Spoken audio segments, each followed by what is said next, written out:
Shalom, shalom. This is Brother Ga'a from Fallen Kings of Israel.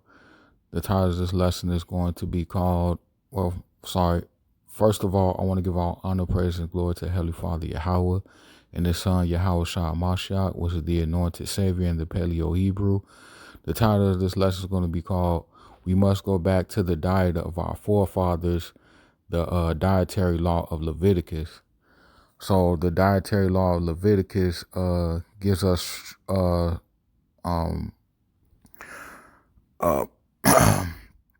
instructions on what is lawful to eat and things that are unlawful to eat. And at the time period that we in now, these things are very much needed because a lot of our people, especially here in Babylon, so-called America, is dealing with high blood pressure, things of diabetes, things of cancer, things of sickness, things of illness. And because they are not knowing that your whole health depends on your whole dieting, what you put into your body, the things that you should be putting into your body, such as healthy fats, healthy minerals, healthy salts, healthy foods, healthy fruits, healthy seeds, nuts, grains, honey, wheat, these certain things that our forefathers ate that kept them healthy. And that's how they was able to live out their 200 some plus years in the biblical times, because they didn't eat as often like that, and number two, they kept the dietary laws of the scriptures. So I'm going to get into that. Let's go to the book of Leviticus right now. This is the book of Leviticus chapter 11 verses 1, and I'm going to go on down. It says, And the Lord spoke unto Moses and Aaron, saying unto them, Speak unto the children of Israel, saying, These are the beasts which ye shall eat among all the beasts that are on the earth.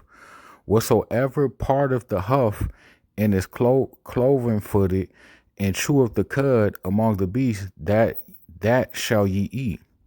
Nevertheless, these shall ye not eat, them that chew the cud, or of them that divide the hoof as the camel, because he cheweth the cud, but divideth not the hoof, he is unclean unto you. And the coney, because he cheweth the cud, but divideth not the hoof, he is unclean unto you. And the Salakia, and the hare, because he cheweth the cud, but divideth not the hoof, he is unclean unto you.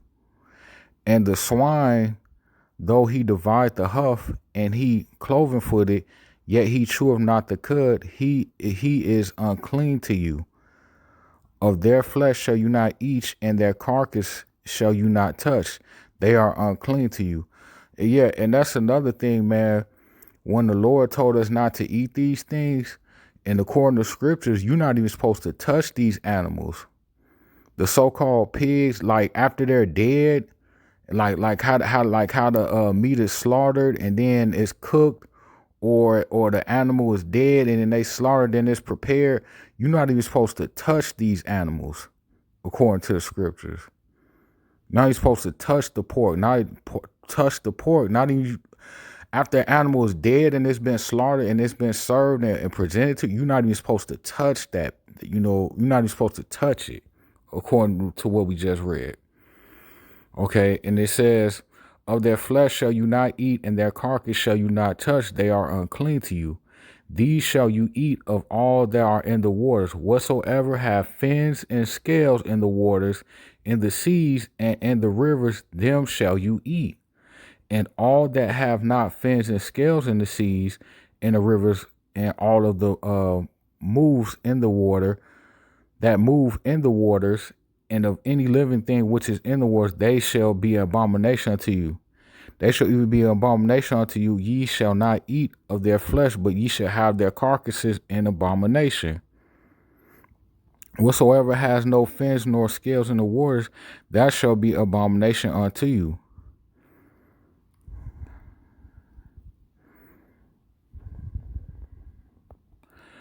I want to get that last. It says in verse 13, it says, And these are they that they which ye shall have an abomination among the fowls, they shall not be eaten. They are abomination. The eagle and the ostrich and the osprey and the vulture and the kite after his kind, every raven after his kind, and the owl and the nighthawk and the cuckock and the hawk after his kind, and the little owl and the cormorant and the gray owl, and the swan and the pelican and the girl eagle, and the stork and the heron after her kind, and the lapwing and the bat. All fowls that creep going upon all four shall be an abomination unto you.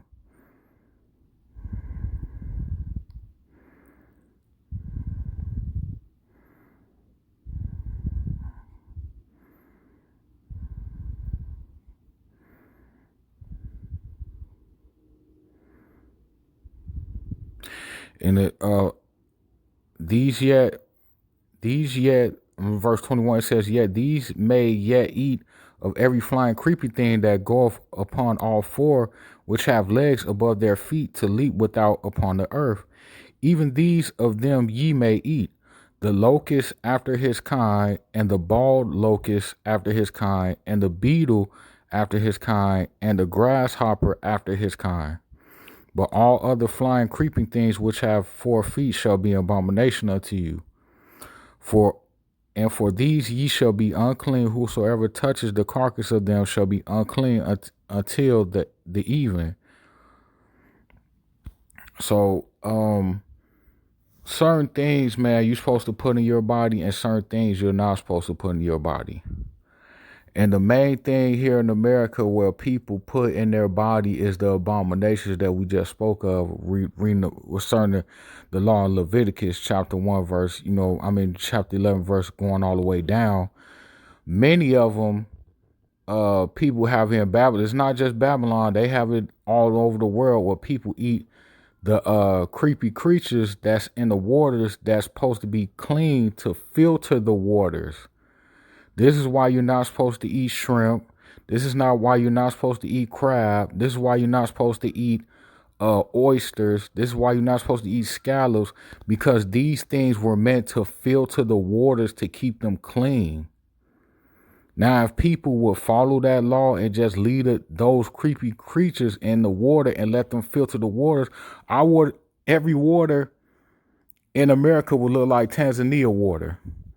I don't know if everybody ever seen the waters of Tanzania. Their water is beautiful, and other islands, their waters are beautiful. And why their water is beautiful like that is because they don't take all the creatures out of the waters. They let the creatures remain in there, and the creatures filter the water to keep their waters clean.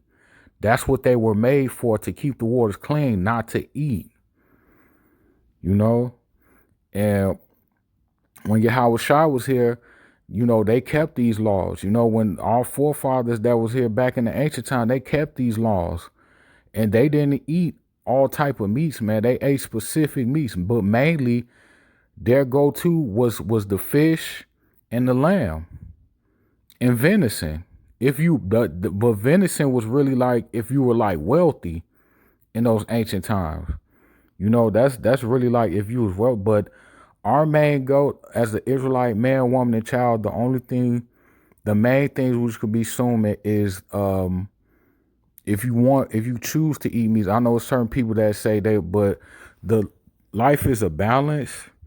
So you have to balance things out, like meat, like certain, like fish that has minerals and vitamins in it, like salmon, mackerel, and fatty fishes like, sea bass and stuff like that. And red snapper, those types of fish have vitamins and minerals and omega-3s in them that keeps your body healthy and keeps your body functioning normal. The Ezekiel bread, the bread that was eaten back in the ancient times that had wheat, barley, and vitamins and minerals in it. They sell it at the stores at Walmart, the Ezekiel bread. These are the things that you should be eating. They ate the olives back in the ancient times. They ate the figs back in the ancient times. They had honey back in the ancient times. They ate the wheat back in the ancient times. So all of these things were back in the ancient times, and we must go back to this dietary law if we want to feel healthy and feel better. You know what I mean? And their preferred method of cooking was through fire. They made a wood with fire, and this is how they cooked the fish, through the fire.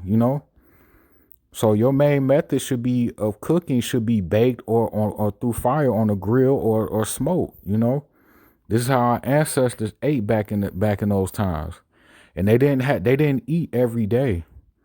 They didn't eat every day, man. They had a specific meal, a guideline. Like they had feasts and the high holy days, and new moons and the feast days. That's when they had the lamb.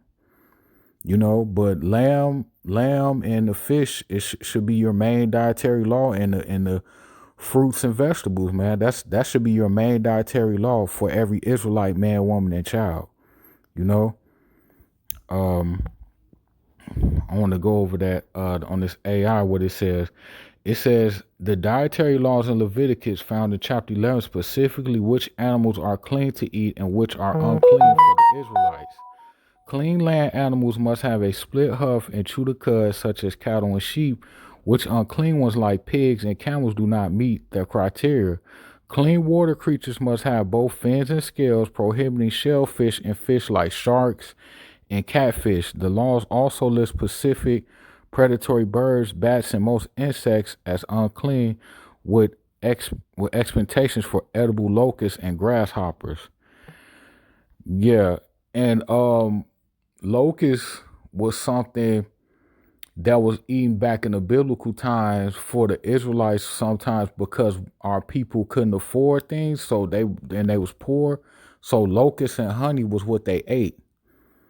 Those were things that they could eat, because that time back in the ancient times, uh when the people were poor, they ate the locusts and honey, you know. I don't know about eating locusts now. I haven't partaken in it. I don't know if any brothers have, but yes, these were the certain things that were in back in the biblical times, and we must go back to the dietary laws of Leviticus, man, if we want to remain amongst the living, man, and we want to endure through the rest of his life, keeping the law, statutes, commandments of the Lord. So I hope this lesson was edifying. I hope it reached to the lost sheep and the lost flock, to the 12 tribes of Israel. Um, with that being said, I want to give our honor and praise to Yahweh and Yahweh Shai, and peace and blessings and shalom.